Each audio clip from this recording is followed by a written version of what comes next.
could have predicted Helldivers 2's massive success? A follow-up to a cult favourite that I sunk a lot of hours into on my PlayStation Vita, rest in peace, Helldivers 2 takes everything you love about Starship Troopers while also letting you nuke your mates under the watchful eye of an evil overlord. But do you need a bit of a break from letting them come? Not like that. Sick of all of the brawling? Does the insurmountable might of the Helldivers feel a little bit eepy? If you're searching for similar games to one of 2024's biggest smash hits, consider these games instead. Don't worry, the creek will probably still be there when you get back, and Joel definitely won't have gone full Sauron. Probably. But first, if you want to win yourself a free Steam key, all you have to do is comment 31k gang down below, and we'll pick a winner next week. Number 1. Spec Ops The Line.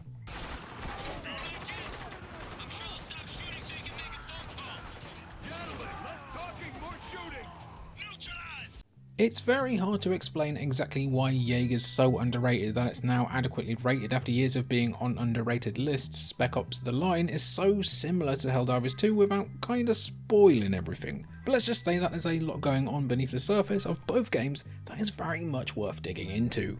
A third-person shooter set in Dubai following a catastrophe, Spec Ops The Line follows Captain Martin Walker and his team as they're sent on a recon mission, but it isn't long at all before things get completely foobar. As far as gameplay goes, Spec Ops The Line is a very solid, if kind of unspectacular cover-based shooter, but it's in its narrative, including a few specific tough decisions that you can make, where Spec Ops becomes truly unforgettable. Unfortunately, the game was recently deleted from storefronts for stupid ass industry reasons, so you may need to find it physically on PS3 and 360, or look on the line for it, if you catch our drift, matey. 2. Halo Reach.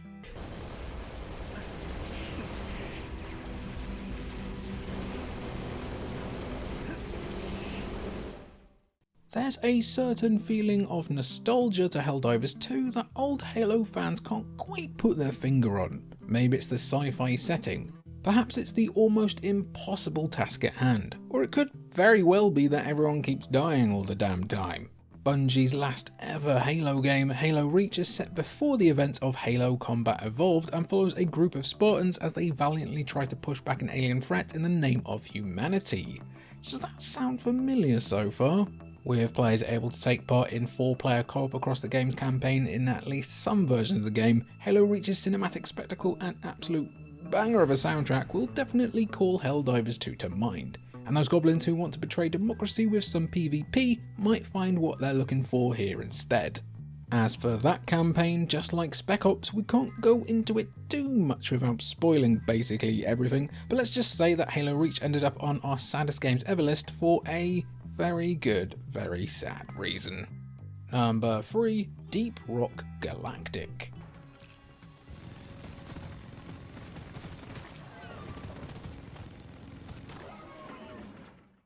While it doesn't have quite the same cinematic spectacle seen in Helldivers 2, Deep Rock Galactic absolutely has the same do dumb stuff with your pals and hope you don't completely arse things up charm that makes both such a bloody hoot. You play as one of 4 dwarves who descend deep within mines to earn precious plunder and not get eaten by bugs, with things getting more chaotic as time goes on and more parts of the caverns are accessed. Even if you don't like spiders like fellow Vulture Ash, who's a big beautiful baby, you're going to enjoy setting them on fire with your homies in 4-player co-op. Just like Helldivers 2, Deep Rock Galactic features procedural generation, destructible environments and working together as a team to win the day, allegedly. The chance of nonsense is never too far away here, just like it is in Helldivers 2.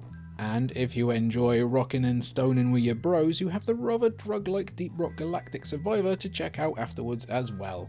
It's a real whipper on Steam Deck, and our Steam Deck video is a real whipper as well, so watch it. Number 4. Mercenaries 2.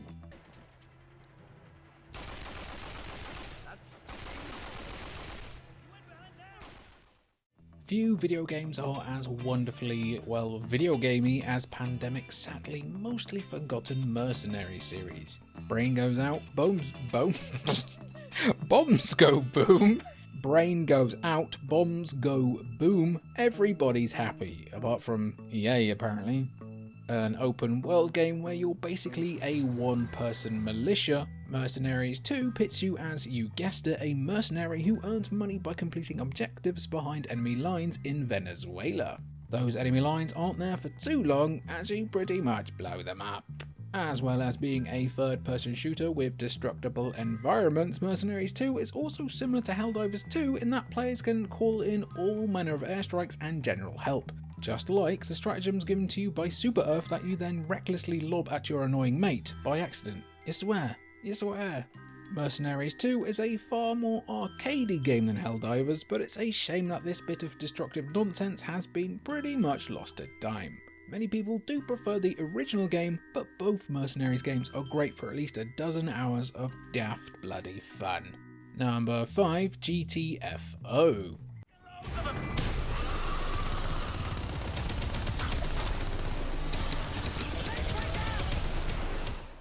Right, you know your friend in Helldivers 2 that shoots patrols halfway across the map for absolutely no reason? Yeah, don't invite them to play this harrowing co-op shooter. If Helldivers 2 is the Naked Gun of co-op shooters, then GTFO is the Martyrs of co-op shooters. An unforgiving, brutal time in which you must work together as a team to have any hope of getting out alive.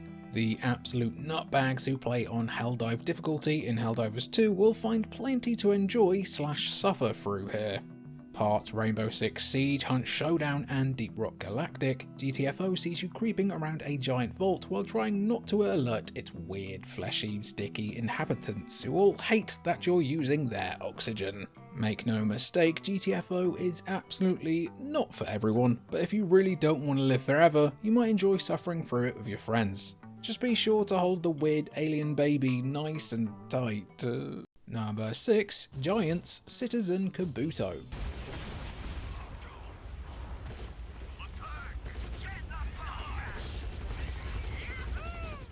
Every single list like this should have at least a single entry that will make 1 out of every 100 people unexpectedly start quaffing down the member berries. Enter one of the most forgotten, underrated sci-fi games of the whole 2000s.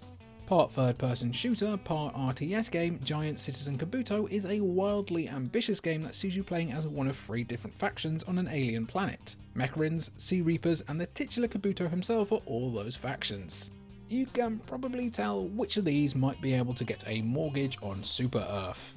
As well as letting you take on giant beasts far greater than yourself alongside teammates with jetpacks in an exotic location, Giant Citizen Kabuto is also a very funny, goofy game that has tiny aliens doing Scottish accents. That should really be enough to sway you, but how about base building, multiplayer, and a slice of jet ski racing as well? Giant Citizen Kabuto was a bit of a failure at launch, but this was a pioneering game in a lot of ways back in 2000, and one that's still worth seeking out in 2024. Number 7, Aliens Fireteam Elite. Speed incoming, get hot. Don't lock up. Both Helldivers 2 and Fireteam Elite let you go on bug hunts, but only one of them has ever really managed massive mainstream success. That's a bit of a shame. Aliens Fireteam Elite isn't the greatest or even most polished co-op shooter on the market, but as far as love for the source material goes, it's quite remarkable what Cold Iron Studios were able to accomplish with the budget they were given. Much like Helldivers 2, Fireteam Elite sees you playing as a squad in order to coordinate against a threat far bigger, far more alien than you, a mushy human. If you enjoyed the desperate dying moments of a Helldivers 2 mission in which you fight to extract alive, the majority of Fireteam Elite's missions are just that the whole way through. While it's quite a lot less nuanced than Helldivers 2, you will still get a kick out of teaming up with friends and cackling maniacally as you light up xenomorph scum with an endless barrage of firepower. Or you could just play with the aggressively stupid bots and empathise with the people who hated the kid in that Spielberg movie, that stupid kid. Number 8, Borderlands 2.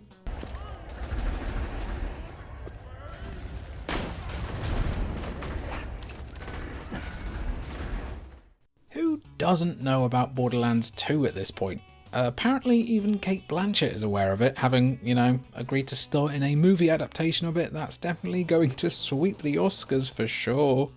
Even though Borderlands 3 is the more recent game, Borderlands 2 feels like a much more focused, kinda tighter experience. And maybe it's just us, but the crude humour here feels a little less like it was written for teenagers with ADHD. A little bit. A co-op looter shooter that unfortunately provided inspiration for about 1,000 different, not quite as good imitators, Borderlands 2 allows up to 4-player co-op as you loot, and loot again, while trying not to be charmed by Handsome Jack, one of gaming's most likeable ever villains. Borderlands 2 is a game that can last you for hundreds of hours, especially if you want to muck around with different build styles and the almost endless amount of loot. Best of all, it's pretty dang cheap these days, with keys for the game being more common than the amount of team kills in Helldivers 2. Number 9, Risk of Rain 2.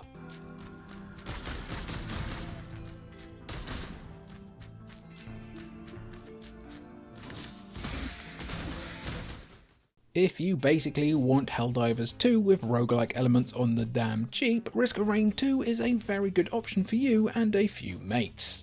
Instead of landing on hostile planets in order to spread democracy, Risk of Rain 2 asks you to escape from a hostile alien planet in order to try and find your way home. Along the way, you'll combine all kinds of wild loot and have more fun facing off against intergalactic kaiju than Timothée Chalamet. Risk of Rain 2 is a game that lasts for as long as you want it to, with you being able to combine all manner of totally broken builds as you face off against more and more total chaos. It even has multiple survivors to play as, each with their own different strengths and weaknesses.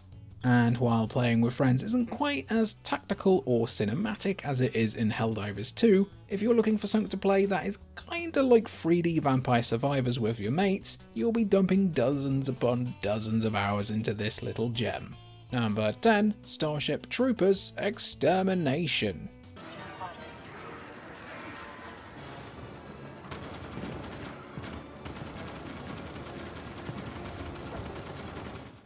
You really just have to feel a little bad for the actual Starship Troopers game that came out in 2023. While Helldivers 2 is very much a satire riffing off of a satire, the biggest satire here is Extermination not even managing a quarter of its fanbase. And that's too ding dang diddly bad. Switching the perspectives from third to first person, Extermination tasks you with taking back planet Valaka from the bugs, one Marita clip at a time. You can even build bases across the game's massive map, with equally massive hordes coming to take your liberty away. While the actual shooting feels a little flimsy at times, and there's a lot less polish compared to Helldivers 2, which is, funnily enough quite buggy itself, Starship Troopers Extermination has some clear love for its source material, with multiple classes and gear unlocks helping you to find some variety as you battle for Valaka with up to 16 of your fellow apes. If you would like to know more, Extermination is currently in early access on Steam with plenty of fairly regular updates. You can even get mods which help you roleplay as reporters, that's awesome. Wow, that was our list looking at 10 games like Helldivers 2. It's been ages since we did a games like video, so if you enjoyed this let us know, we'll do some more. I just thought I love Helldivers 2. Everything that could be said about how good it is has already been said, so let's do a games like video, why not? Are there any other games like Helldivers 2 that players should play? Let us know down below, and thank you for watching.